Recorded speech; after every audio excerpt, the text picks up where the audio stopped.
బట్టతలతో బాధపడుతున్నారా? ఆధునితనమైన పద్ధతిలో hair transplantation చేయబడును. Face clinic, Hyderabad. నమస్తే రమ్మగారు. నమస్తే జయ. బౌద్ధ గాథలు చెప్పుకుంటున్నాం కదా రమ్మగారు, వాటిల్లో ఏదైనా ఒకటి చెప్తారా? బోధిసత్వుడి కథ ఒకటి చెప్తాం. బోధిసత్వుడు అనేక జన్మలు ఎత్తాడని చెప్పుకుంటాం మనం కథ, చాలా కథలు చెప్పుకున్నాం. ఈ బోధిసత్వుడి జన్మల్లో ఒక వ్యాపారస్తుడిగా జన్మించాడట ఒకసారి. కాశీ నగరానికి చెందిన ఒక వ్యాపారస్తుడు. అయితే ఈ వ్యాపారం చాలా న్యాయంగా చేసేవాడు. వైశ్య కులం కదా, అప్పట్లో వ్యాపారాలు ఎలా ఉండేవి, వీళ్ళన్నీ సామాన్లన్నీ మన ఊళ్ళో దొరికేవి, చీప్గా దొరికేవన్నీ గ్యాదర్ చేసుకుని బళ్ళు కట్టుకుని వెళ్ళేవాళ్ళు. పక్క ఊళ్ళో పక్క దేశాలకి వెళ్ళిపోయి ఎడార్లు అవి దాటిపోయి అక్కడెక్కడో అమ్ముకుని ఒక 6 నెలల తర్వాత, 8 నెలల తర్వాత, 10 నెలల తర్వాత కూడా అక్కడ చీప్గా దొరికే వాటిని మళ్ళీ బళ్ళలో వేసుకుని తీసుకొచ్చుకునేవాళ్ళు. నౌకల మీద అలాగే చేసేవాళ్ళు, బళ్ళ మీద అలాగే వెళ్ళేవాళ్ళు. అయితే వీళ్ళు ఎడారి ప్రాంతాలని దాటి వెళ్ళిన వ్యాపారాలు చాలా బాగా అయ్యేవి. ఎందుకంటే అక్కడ ఏమి దొరకవు, మన దగ్గర దొరికే వాళ్ళకి అవసరాలు. ఒకసారి రుచి చూస్తే మళ్ళీ ఆ వస్తువు కావాలని భావిస్తాం, మనం కూడా అంతే కదా. అయితే ఏమైందంటే అప్పుడు ఏం చేసేవాళ్ళు, ముహూర్తాలు ఎట్లా పెట్టుకునేవాళ్ళు, ఒక వ్యాపారస్తుడు ఇద్దరు కలిసి ఒకేసారి బయలుదేరటం ఉండేది కాదు, ఎవరి బిడారు వాళ్ళు. ఈ బిడార్లు వెళ్ళేటప్పుడు అందరూ కలిసి ఓసారే బయలుదేరితే బళ్ళకి గ్యాపులు వచ్చి ఇబ్బందిగా ఉండేది. ఒక బండి వెళ్ళే రూటు చుట్టుపక్కల మనుషులు తిరగగలరు. 2 రకాల బళ్ళు, ఇప్పుడు 2 కార్లు 2 పక్కల వెళ్ళినట్టుగా అలా ఉండేవి కాదు. ఓకే, ఇబ్బందిగా ఉండేదన్నమాట. అయితే ముహూర్తాలు అట్లా పెట్టుకునేవాళ్ళు, ఎవరికి వాడికి ముహూర్తం పెట్టుకుని, లేదా కుదరలేదనుకో ఒకే ముహూర్తం ఇద్దరు కుదిరితే వాళ్ళు కొంచెం మాట్లాడుకుని, మరి వాళ్ళు వెళ్తారు, మీతో పాటే మీ వెనకాల మేము వస్తామని ఏదో మధ్య మార్గంగా మాట్లాడుకునేవాళ్ళు. అయితే ఈయన పొరుగున ఒక వ్యాపారస్తుడు ఉండేవాడు, ఆయన కొంచెం కుళ్ళిపోతువాడు. తన రాపోయినా పర్వాలేదు, పక్కవాడికి రాకూడదు అనుకునేవాడు. సరే ఆయనకి ముహూర్తం, ఈయన బోధిసత్వుడి ముహూర్తం, ఇద్దరివి ఒకేసారి కుదిరేసరికల్లా మాట్లాడుకున్నారు. మధ్యవర్తులు ఉంటారు వీటన్నిటికీ. మధ్యవర్తులు వచ్చేసరికల్లా ఏం మాట్లాడుకున్నారు, ఎవరు వెళ్దాం ముందు ఏమిటి అంటే, ఈయన ఏమనుకున్నాడు, ఆ పక్కన ఉన్నవాడు ముందు గనక మనం వెళ్తే పట్టుకుచ్చుల్లాంటి గొడ్లకి గడ్డి మనకే దొరుకుతుంది, నీళ్లు ఫ్రెష్ వాటర్, ఎడార్లలో దొరికే నీళ్ళు అప్పటికప్పుడు ఊరుతూ ఉంటాయి, అవి మనమే తీసుకోవచ్చు, రోడ్డు తొక్కిడిగా లేకపోతే ఈజీగా వెళ్ళిపోతాం. ఇవి ఆలోచించుకుని నేను వెళ్తా ముందు నేను బయలుదేరాక 15 రోజులకు నువ్వు బయలుదేరు అని కొంచెం గట్టిగా ఇది చేశాడు. సరే వీళ్ళు ఏమనుకున్నారు, బోధిసత్వుడు ఇంకోలో ఆలోచించాడు. ఒకడు ముందు వెళ్తే కష్టమో నిష్ఠూరమో వాడు పడతాడు, వాడు పడ్డ కష్టం ఏమిటో మనకు అర్థమవుతుంది, ఆ కష్టం పడకుండా ఉంటాం మనం, సరిపోతుంది కదా. ఇది బాగానే ఉందిగా. ఎప్పుడు కూడా ఒకడు ప్రయాణించిన దారిలో ప్రయాణిస్తే ముందువాడు పడిన కష్ట నష్టాలు, ఇబ్బందులు చూసి వెనకవాడు జాగ్రత్త పడడానికి అవకాశం ఉంటుంది. తొలిగా గట్టెక్కేవాడు జారి పడతాడు, పడి ఎక్కుతాడు బహుశా, కానీ వెనకాల ఉండేవాడికి గుణపాఠం నేర్పిస్తాడు ముందువాడు ఎప్పుడు కూడా. మనం వ్యాపారాల్లో కూడా కొత్తగా వ్యాపారం తీసుకునేవాడు పడేంది కష్టాలు ఎవడు పడ్డాడు, వెనకవాడు జాగ్రత్త పడతాడు. బోధిసత్వుడు సరే పోని మన వ్యాపారం 15 రోజులు వెనకబడితే పడింది, అప్పులైతే అయినాయి, కానీ జాగ్రత్తగా వెళ్తామని ఒప్పుకున్నాడు. ఆయన ముందు బయలుదేరితే వెళ్ళేటప్పుడు అడవుల్లో ఈ ఎడార్లలో వెళ్ళేటప్పుడు ఏం చేయాలి, పీపాల నిండా నీళ్లు అన్నీ సీల్ చేసి పట్టుకెళ్తారు. మధ్యలో ఫుడ్ దొరకదు, గ్రీనరీ ఏదో ఒక మాదిరిగా ఉంటుంది, కానీ పండు కాయ కసురు కూర నార అన్నీ వెతుక్కోవాలి. ఫుడ్ ప్యాక్ చేసుకోవాలి బాగా, రకరకాల తిండి పదార్థాలు పెట్టుకున్నారు, నీళ్లు అవి ప్యాక్ చేసుకున్నారు. బయలుదేరారు. 15 రోజులు ప్రయాణించాక ఎడారిలోకి చేరారు. అన్నీ బాగున్నాయి, యాక్టివ్గా ప్రయాణం అయిపోయి వాళ్ళు ఎడారిలోకి ప్రవేశించాక ఇక్కడ బోధిసత్వుడు స్టార్ట్ అవుతాడనమాట. అది లెక్క. ఎడారిలోకి వెళ్ళేసరికల్లా ఏమైంది, ఏమీ లేదు, అయ్యో ఏమిటి ఎవరు మనుషులు లేరు ఏమీ లేరు అనుకుంటే అట్నుంచి ఒక పెద్ద ఒంటెల బిడారు లాంటిది వస్తుంది. వాళ్ళంతా రెపరెపలాడుతూ తెల్లటి బట్టలు కట్టుకుని, ప్రయాణపు అలసట లేకుండా, తామర తూళ్ళు తలకి చుట్టుకుని, తామర పువ్వులతోటి ఆడుకుంటూ, తామరాకులతోటి విసినకర్రల్లాగా విసురుకుంటూ కనపడుతున్నారు.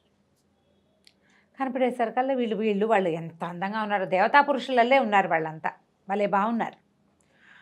వీళ్ళకి ఎదురుపడితే ఈ వ్యాపారస్తుడు అడిగాడు, అన్నా ఎక్కడి నుంచి వస్తున్నారు, ఏమొస్తారంటే, అసలు ముందుంది మానసరోవరం లాంటి అమృత సరస్సు ఒకటి ఉంది, దాని నిండా పువ్వులే, దాని నిండా ఆకులే, దాని నిండా పక్షులే, ఎన్ని నీళ్ళో, ఎంత హాయిగా ఉందో, మేమంతా అక్కడి నుంచి ఈ తామర పూలు తెస్తున్నాం, ఇది తెస్తున్నాం అవి తెస్తున్నాం అని చెప్పేసరికి చూస్తూ కనిపిస్తున్నారుగా, తామర తూళ్ళు మెళ్ళ వేసుకున్నారు, పువ్వులు నెత్తి మీద ఇట్లా చుట్టుకుని పెట్టుకున్నారు. ఆకులు ఎలాగూ కనపడుతున్నాయి. ఇవన్నీ చూసి ఆశ్చర్యపోయారు. అవునా అన్న. అవునవును, చాలా బ్రహ్మాండంగా ఉంది. ఈ నీళ్ళని ఎందుకు మోసుకెళ్తున్నారు? వీళ్ళకి కొన్ని బళ్ళు ప్రత్యేకమైన ఉన్నాయి, నీళ్లు మోసే బళ్ళు. ఇవన్నీ ఎందుకు? మోత బరువు పారబోసేసేయండి, హాయిగా వెళ్ళండి, అక్కడ ఎన్ని నీళ్ళో అని చెప్పేసరికి వీడు వెంటనే వీళ్ళు ఏం చేశారు, ఆహాహా వీళ్ళు ఎంతో బాగున్నారని ఆ నీళ్ళ పీపాలన్నీ తీసేస్తే ప్రయాణం స్పీడ్గా సాగిపోతుంది. బరువు తగ్గుతుంది. తింటుంది, నీళ్లు లేవు, నీళ్ళు మొత్తం పారబోసేసుకున్నారు, ఏమీ ఉంచుకోలేదు, ముందుకెళ్ళారు. ఇక వెళ్ళి వెళ్ళి వెళ్ళి ఎంత వెళ్ళినా వీళ్ళకి నీటి చుక్క అనేది కనపడలే. ఆహారం ఉంది, బియ్యం అన్నీ ఉన్నాయి, ఏ నీరు లేకపోతే ఏం వండుకుని తింటారు వాళ్ళు? కాయ కసురు పచ్చికూరలు తినలేరు కదా. ఆకలితో అలమటించి దాహంతో ఇదైపోయి మొత్తం గుంపంతా ఒక్కొక్కళ్ళు చొప్పున పడిపోయారు. ఈ వీళ్ళకి రాజపురుషుల్లాగా దేవతా పురుషుల్లాగా కనపడింది ఒక పిశాచాల దండు, భూతాలు అవి. ఈ ఎడార్లలో మనుషుల్ని పీక్కు తింటాయి, వీళ్ళని ఇలా నమ్మించి మోసం చేస్తాయన్నమాట. వాటంతటా అవి శక్తి కలిగినవి కాదు. ఇలాగే ఎడారిలో అలమటించి చచ్చిపోయిన వాళ్ళే వాళ్ళు, ఆహారం కోసం ఇట్లా చేస్తాయి. ఈ ఒక్కొళ్ళు పడిపోతుంటే ముందు మనుషుల్ని, తర్వాత ఎడ్లు ఇంకా ఎక్కువ రోజులు బతుకుతాయి కదా.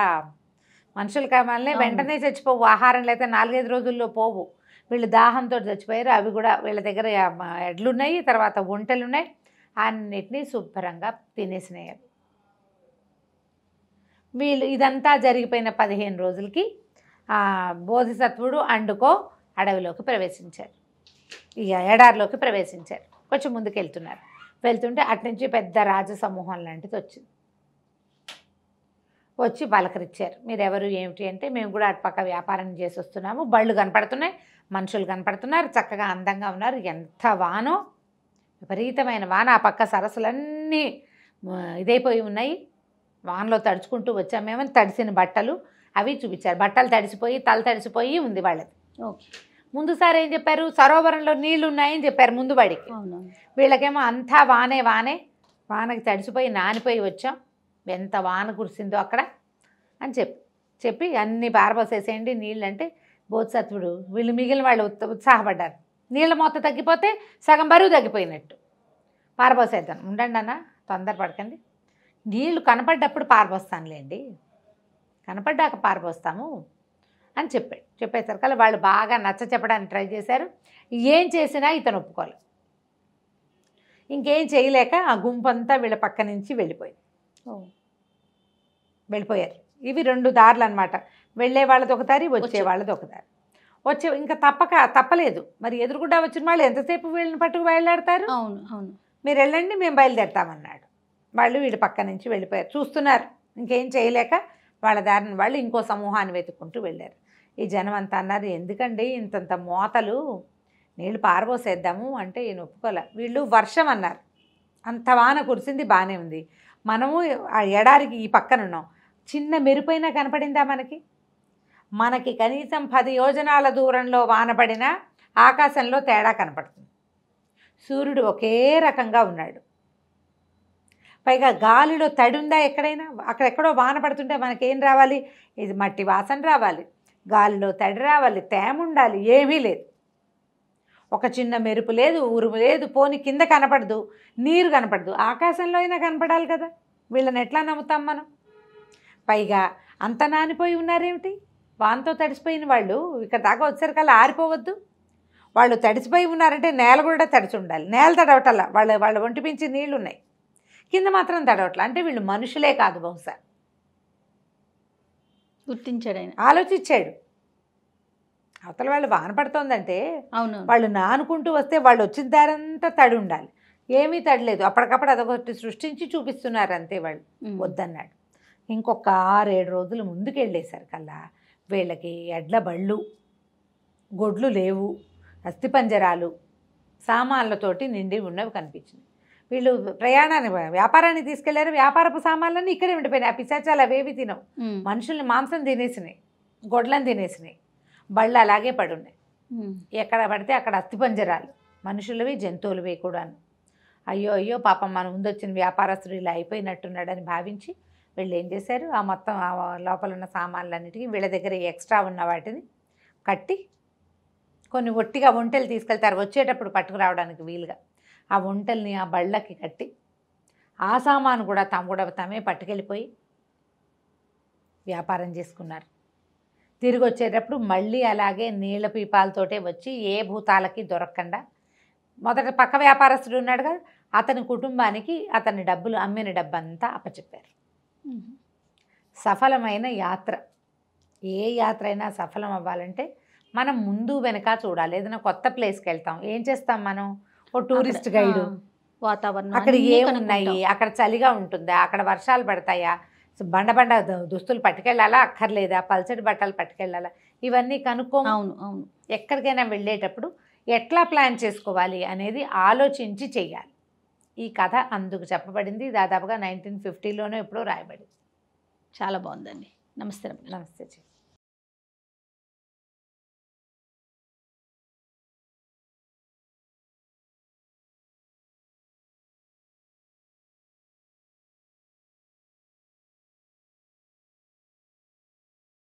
సుమన్ టీవీలో మీ పర్సనల్ అండ్ బిజినెస్ ప్రమోషన్స్ కోసం కింది నెంబర్కి కాంటాక్ట్ చేయండి.